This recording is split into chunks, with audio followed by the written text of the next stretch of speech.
How are you? Thank you for joining us this afternoon. I'm Tara. I'm the lead Nexus provider for Telemedica. And this month we have posted a little bit about specialty documents. Those consist of P&T letters, TDIU letters, DIC letters, and aid in attendance. So definitely check out those postings if you need more information or would like to learn a little bit more about those conditions. But today we're going to be talking a little bit about the differences between two very common specialty letters, P&T and TDIU. I'm going to go over a little bit about what they are, some similarities and differences, some tips for when filing these conditions, and at the end talk a little bit about some mistakes that we see people making unknowingly and some pitfalls to avoid so that you don't end up in a situation where you're getting a rating reduction or something catastrophic is happening because you filed this, not knowing some of the key things that you should do or have in place before filing one of these two types of claims. So getting right into it, if you're not sure of what these specialty documents are, I just want to make sure we're all on the same page. So P&T refers to permanent and total disability. That is where you are rated at 100% scheduler. Scheduler is what you see when you get your VA disability ratings. It all adds up to a specific percentage. That's scheduler. Extra scheduler basically means you're awarded VA disability ratings that are above and beyond the categories that are listed in the 38 CFR, the Code of Federal Regulations. So it's basically your condition is so much more severe than the average person with that condition that they gave you a higher rating. So I just want to make sure those definitions were out there so that we know what we're talking about here. So that brings us to 100% permanent and total. So the permanent and total part is what P&T stands for. And that basically means that your conditions are permanent and not likely to improve, and total referring to the ability to function. Your condition is so disabling that it prevents you from functioning to that level.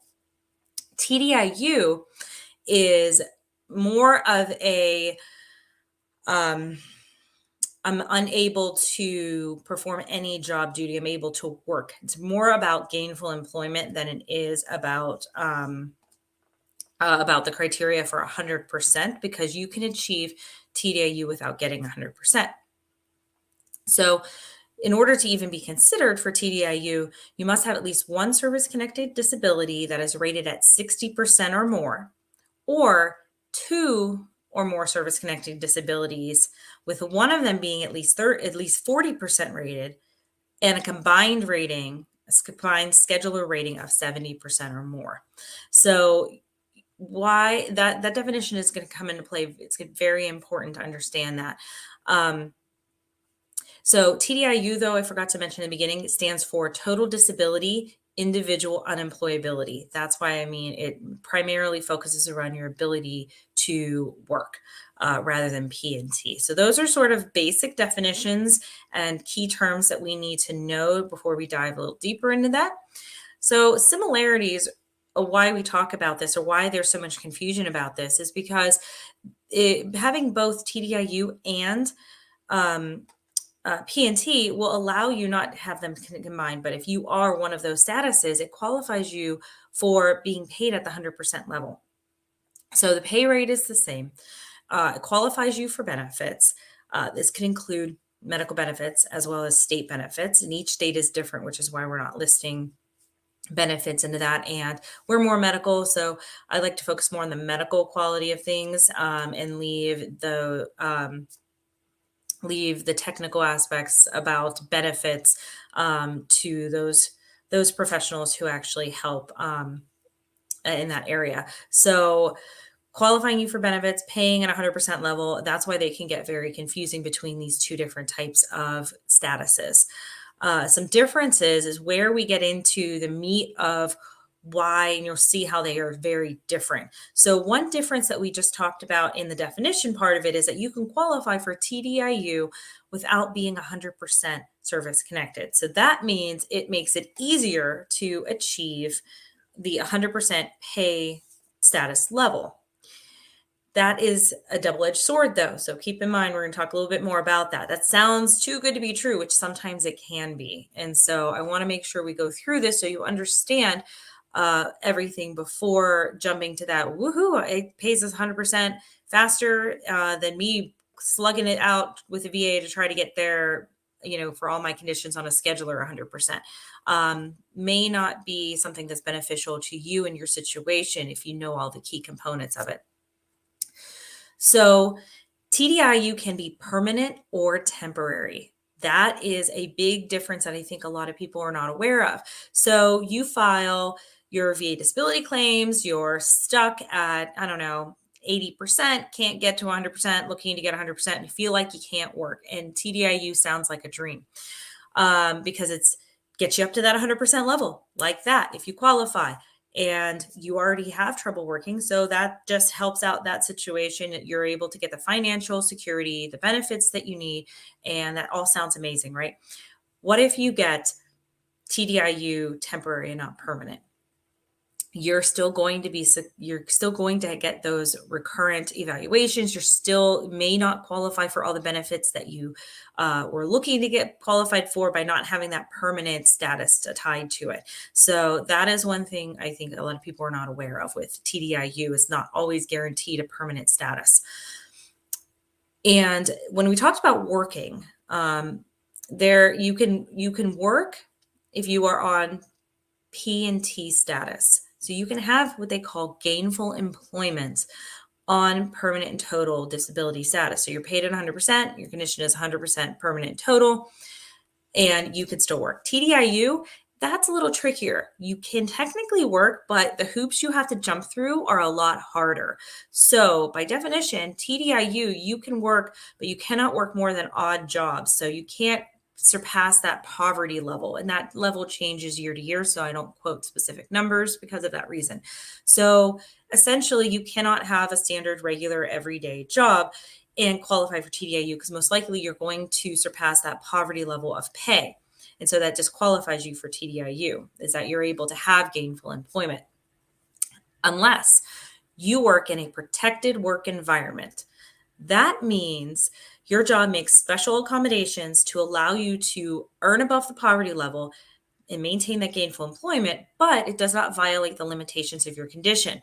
Some examples of this are evidence that your employer pays you at the same rate that you would work. Say you are a computer analyzer or worker. You work on the computer. Your job is 5 days a week, 8 hours a day. And if your service-connected conditions prevent you from being able to work that job or gainful employment, work any job, you don't qualify to switch jobs because of your condition either, then your employer, they can reduce your work hours. They can require less work of you compared to your coworker. So your coworker sitting next to you may have to work those 40 hours and you don't, but you're getting paid the same. That is the kind of a protected work environment we're talking about. That's a slippery slope because if you're not, you have to be able to prove that your job is providing this special protected work environment status or special accommodations for you in order to qualify. So you go down that road, make sure you have all your ducks in a row when it comes to proving that you're getting the special accommodation. So it is much harder to get and work with TDIU than permanent and total P&T.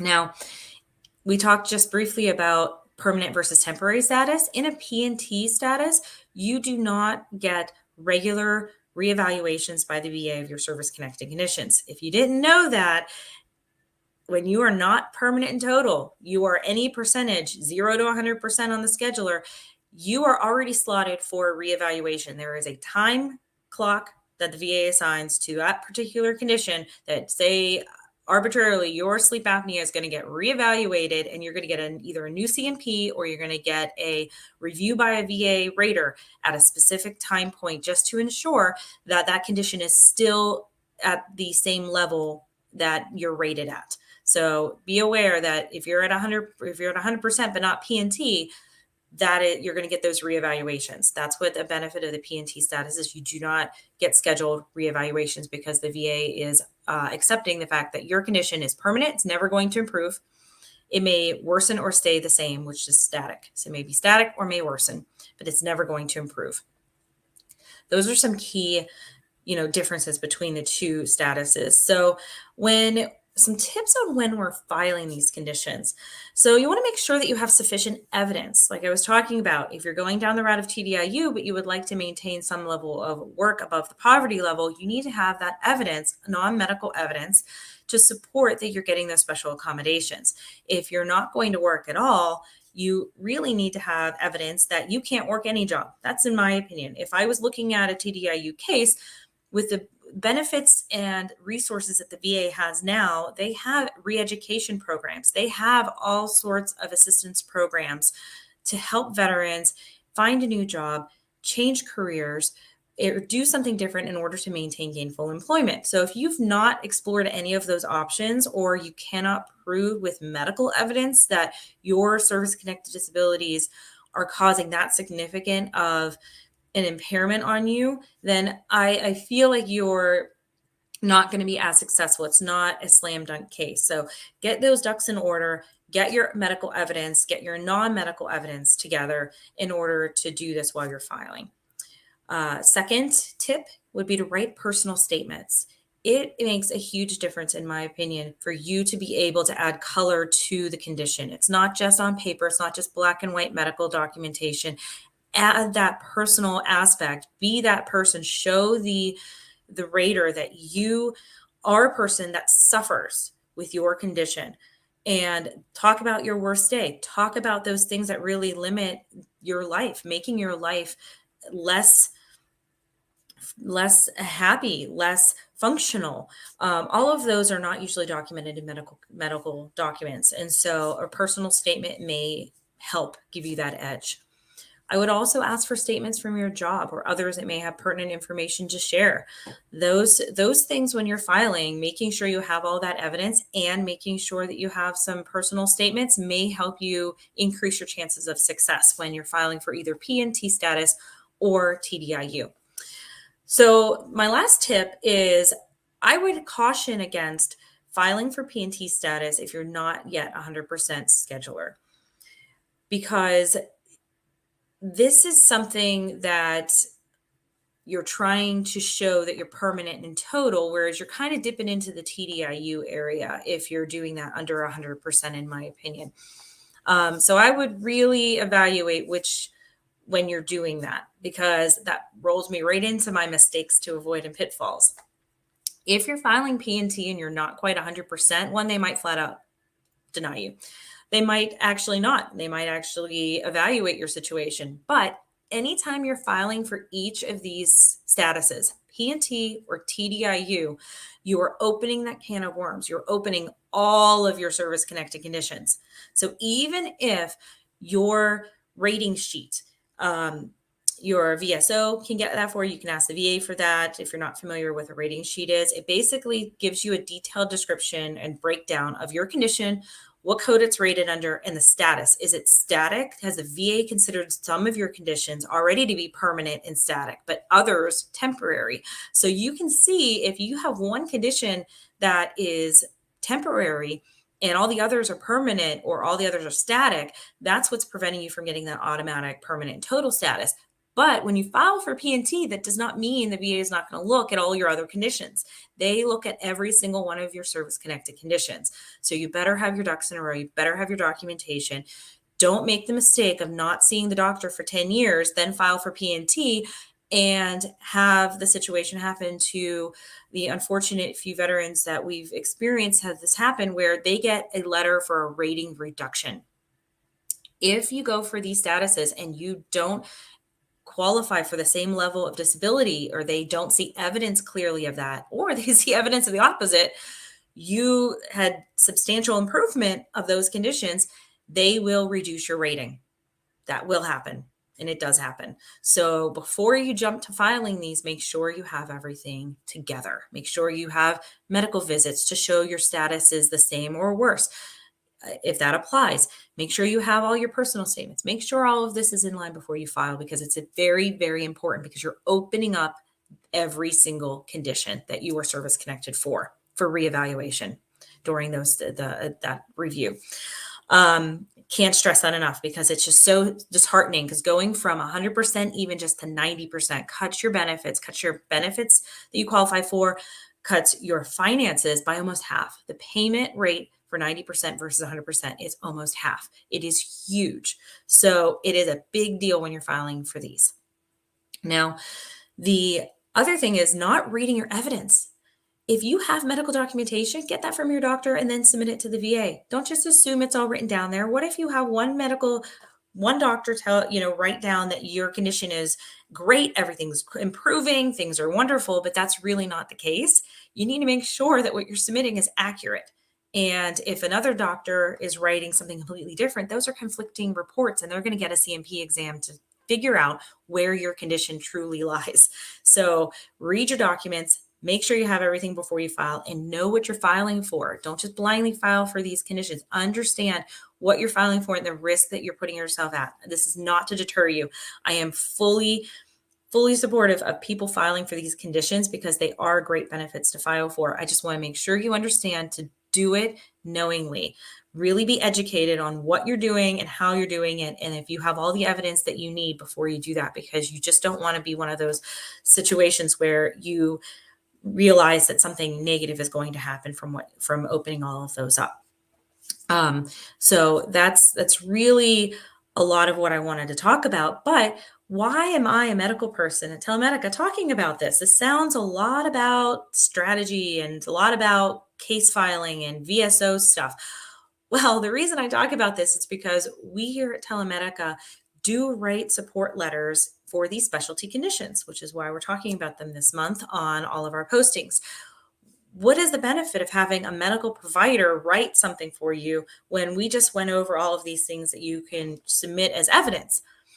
A medical provider can use medical evidence and their training and their certifications and license in reviewing all of your documents to attest to the fact that your conditions are permanent and disabling to that point to meet P&T status.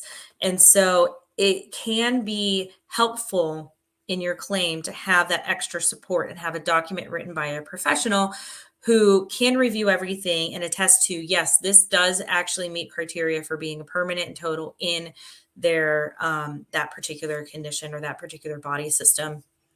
And we can also attest to your efforts of not being able to find gainful employment if TDIU status is what we're talking about as well.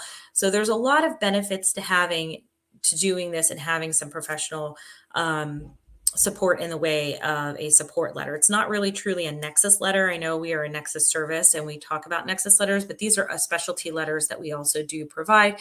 They're not required. You can submit all of this evidence I talked about today on your own and see if the VA evaluates and determines that you meet that qualification as well. Some people prefer to also have a medical professional write a document, or your doctor write a document to support your case filing. But these are just enhancements to your claim that are elective, that some people choose to go by. So that's all I have for my part today. We can move to answering any questions that we may have. The first question that I generally like to answer is, how do we get started? How do we deal with these conditions? How do we find out more? Well, with Telemedica, you can actually either call us or go onto our website, and you can ask for additional information if you're not sure or of what service that you're needing, because we do have a couple of service lines with mental health as well as medical Nexus. Because if you're seeking certain conditions, I know that you may want to not only look at some of our services for these specialty letters, but there's also mental health services that may be helpful in seeking these types of conditions. If you don't have if you have a mental health condition and you don't have mental health care notes and it's hard for you to get into your provider, or you just want an independent provider, our mental health team also offers counseling as well. So there are multiple services within Telemedica that may be helpful if you're filing for P&T or TDIU status, if it's not documented in your medical documents from your medical provider. So that's a unique feature that Telemedica offers as well.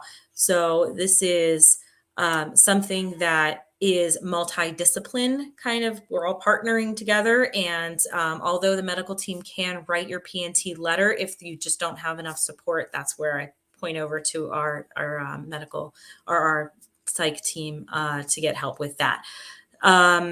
So I've gotten a couple of comments thanking us for this live chat, and Telemedica helps you get 70% for your depression disorder. Definitely worth it. I think so too. I think having more evidence, in my opinion, is better to support your claim. And if you feel like you're not getting what you need from your regular providers, seeking out other professionals such as Telemedica providers can be helpful. We know veterans, we know these conditions, we know service connection. And so sometimes our services are tailored a little bit more towards that because we understand that concept, and your private doctor may not understand that concept too much.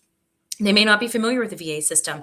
Practicing medicine and treating you and your medical conditions is very different than what we practice, and how we use our medical skills and how we use our medical knowledge and what we do to better enhance our medical abilities and what we do our research for. So sometimes this is something that really does enhance it. Oh, they made another comment that no C&P exam for it.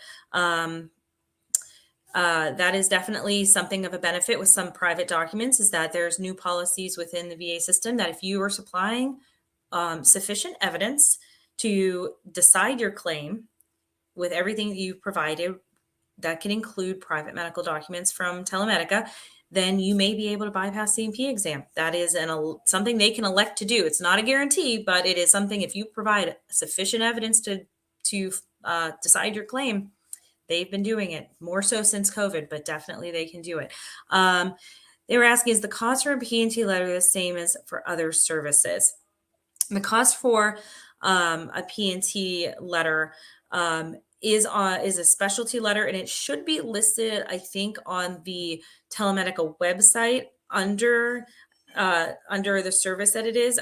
I'm not sure if it's listed specifically as specialty letter or not. What we usually do is go through our process, which is signing up for the Nexus service, getting one of our medical providers to do a chart review. And if you're requesting a specialty letter, they take a look at everything and evaluate if you're able to qualify for one of our specialty letters. If not, we give you we literally look through everything that you're giving us so that we can see. And that's where the cost, it's hard for me to really quote on generalized costs, because every document is technically tailored towards what each person needs. So your needs for a particular condition may not be the same as what others need for that same condition. And so there are different levels of services that we provide. And usually we won't know exactly what your condition might be without doing that chart review and figuring out what might be needed, because sometimes people are pleasantly surprised that you may not need the higher level of service that you thought you needed. And this is where our chart review really is helpful to people. Deborah comments that she struggles with issues but don't seek treatment for some of them. Is it too late to look into services? Not necessarily. It depends on the condition, and it depends on the time of service, how long it's been since service, and which condition we're talking about, because there are a lot of factors when it comes to these conditions that could have a delayed onset, meaning delayed start of the condition, or it could have a very mild process. And so there are definitely a lot of factors depending on the condition we're talking about that we're looking at. I'll give an example. One example that I like to use are orthopedic conditions, because they're really easy for, I think, me to explain my point on them and for people to understand and relate to it. So if you were seen in service for a knee complaint, you had knee pain, and you have one visit in service, and that knee bothered you after service, but you never got seen for it. 20 years go by. Now you have arthritis in your knee. That is going to be a very difficult to near impossible connection to make. if you don't have any kind of objective evidence to show that that knee condition persisted after that one visit, because the VA requires a criteria of 6 months is for permanent or for a chronic condition. So for the VA to consider a condition chronic, you need to be experiencing that symptom for 6 months. That's great. If you only have one visit, you can say that you had it for more than 6 months, but it's harder to prove. Now, if you add those years on top of it, that's even harder to prove. And then you're looking at my complaint in service is knee pain. My complaint currently is knee arthritis. Those are two very different conditions. And we have to not only jump time to try to show how you had that knee pain that's the same as your knee pain in service all these years, we also have to show that the condition arthritis is caused by that knee pain or that knee injury that you suffered. Those are very difficult things to do with no evidence in between. And I'm not talking medical evidence. You can have other evidence. You can have, I bought knee braces. Here's my receipt of my knee brace. I went to physical therapy. I had this work note that showed that I was off because of my knee pain, but it wasn't any new injury. Anything can be evidence. I've had people send me pictures as evidence. Here, my back condition is really bad.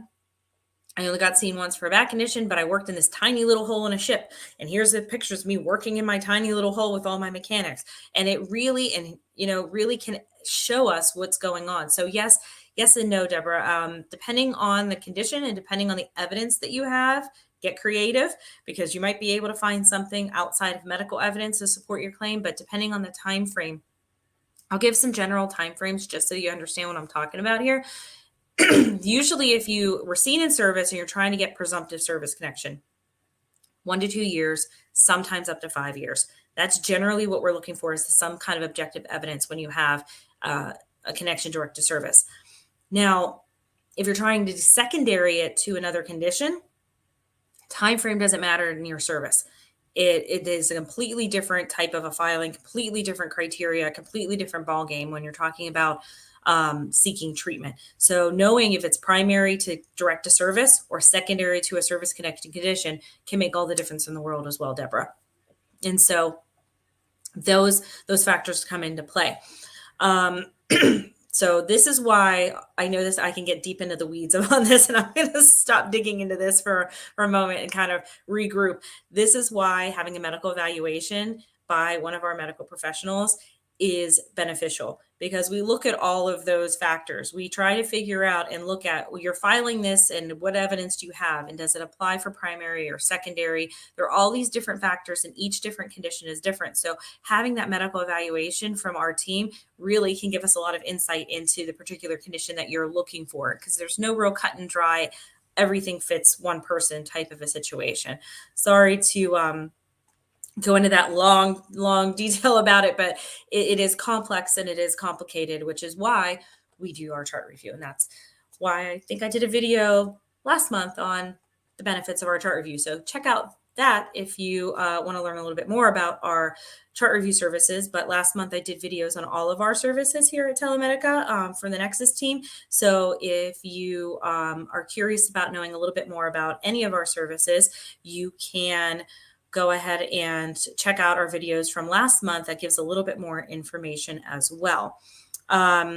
Deborah lastly commented, it's been over 20 years. Can we evaluate the situation or condition? It's possible depending on the condition. Like I said, it's much more difficult if it's been that long.